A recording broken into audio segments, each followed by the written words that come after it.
This is not the first incident जो अभी हुआ है। इसके पहले भी ऐसे बहुत सारे इंसिडेंट छोटे मोटे होते रहते हैं, बट सब इंसिडेंट जो है वो रिपोर्ट नहीं होते हैं। तो कोलकाता में जो हुआ है, that is a very heinous crime which has happened. एक सेंट्रल प्रोटेक्शन एक्ट की हम लोग डिमांड कर रहे हैं। तो सेंट्रल प्रोटेक्शन एक्ट अगर आता है तो हम लोग को थोड़ी सी उसकी सिक्योरिटी मिल सकती है। 18 अगस्त को मुंबई के सायन अस्पताल में एक महिला रेजिडेंट डॉक्टर पर एक मरीज और उसके रिश्तेदारों ने कथित तौर पर हमला किया, जो सभी नशे में थे। मीडिया से बातचीत करते हुए सायन एमएआरडी और बीएमसी एमएआरडी के महासचिव डॉक्टर अक्षय मोरे ने घटना के बारे में बताया और डॉक्टरों की सुरक्षा को लेकर भी चिंता जताई। उन्होंने कहा कि ऐसी घटनाएं अक्सर होती रहती हैं और ज़्यादातर मामलों में रिपोर्ट नहीं की जाती हैं।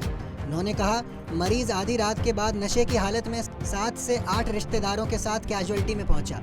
आइए सुनते हैं इसके अलावा उन्होंने क्या कुछ कहा। तो पेशेंट रात के कुछ 12:30-1 बजे के आसपास सायन की कैजुअलिटी में आया था और उसके साथ 7 से 8 उसके रिलेटिव्स वगैरह भी आए थे। एंड पेशेंट ने ऑलरेडी दारू पी वगैरह पी रखी थी। Patient was already intoxicated and वो ऑलरेडी बाहर कुछ मारपीट वगैरह करके आ चुके थे। इसकी वजह से उसके चेहरे पे बहुत घाव थे और घाव के उनको मतलब वो घाव के लिए उसको ट्रीटमेंट ऑलरेडी चल रही थी और उसको सूचर्स वगैरह लिए गए थे। बट वो जो घाव थे वो चेहरे पे थे, तो एक ईएनटी रेफरेंस करना पड़ता है।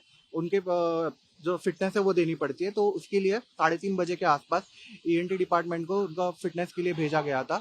एंड 3:30 बजे के आसपास हमारी जो फीमेल रेसिडेंट डॉक्टर थी वहाँ पे वो ऑन कॉल थी। एंड जैसे ही वो वहाँ पे गए तो she started examining the wound and wound जो एग्जामिन करते हैं तो ऑलरेडी जो ड्रेसिंग वगैरह की रहती है वो जस्ट निकालते हैं। तो निकालने के टाइम पे that's a very normal and minor procedure and this is a routine procedure जो की जाती है वुंड एग्जामिन करने के लिए।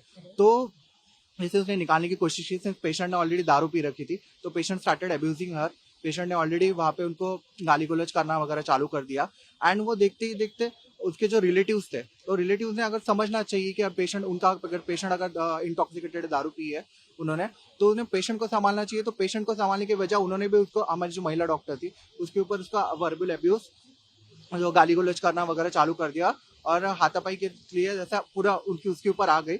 एंड जो पेशेंट का जो ऑलरेडी जो वुंड के ऊपर जो खून वगैरह लगा हुआ था उसका जो कॉटन वगैरह था वो भी उसने पूरे उसके शरीर पे लगाना चालू कर दिया, फेस पे ऊपर लगाना चालू कर दिया।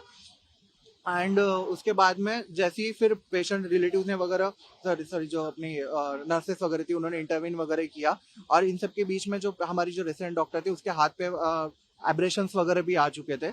एंड जैसे ही उन्होंने सिक्योरिटी को बुलाने की कोशिश की वो 7 से 8 लोग अलॉन्ग विद पेशेंट सबके सब भाग चुके हैं यहाँ से।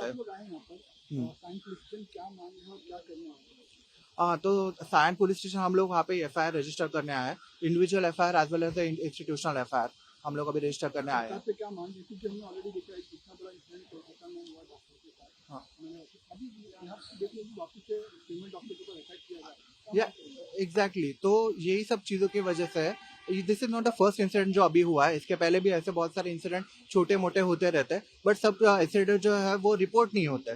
तो बेसिकली इसलिए हम लोग के अभी और जो कोलकाता में जो हुआ है that is a very heinous crime which has happened और उसके निषेधार्थ हम लोग अभी यहाँ पे प्रोटेस्ट कर रहे हैं। और प्रोटेस्ट में हम लोग की यही मांग है, वो हम लोग की बेसिक मांग है। बेसिकली हम लोग को क्या चाहिए, हम लोग को सिक्योरिटी चाहिए। काम की जगह पे हम लोग को सिक्योरिटी चाहिए। और जो पीड़ित महिला जो है जो कोलकाता की जो रेसिडेंट डॉक्टर जो हमारी बहन है, तो उसको हम लोग को न्याय मिलाना चाहिए।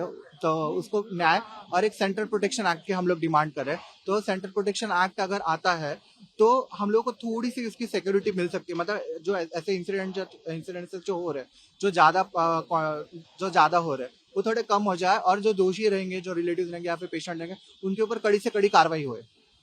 हॉस्पिटल का डीन या हेल्थ मिनिस्टर या कोई नेता या कोई किसी कुछ संपर्क हो पाया इस मामले को लेकर? हाँ, हमारे जो हॉस्पिटल के डीन है डॉक्टर मोहन जोशी सर, वो हम लोग का सपोर्ट कर रहे हैं ये सब केस में।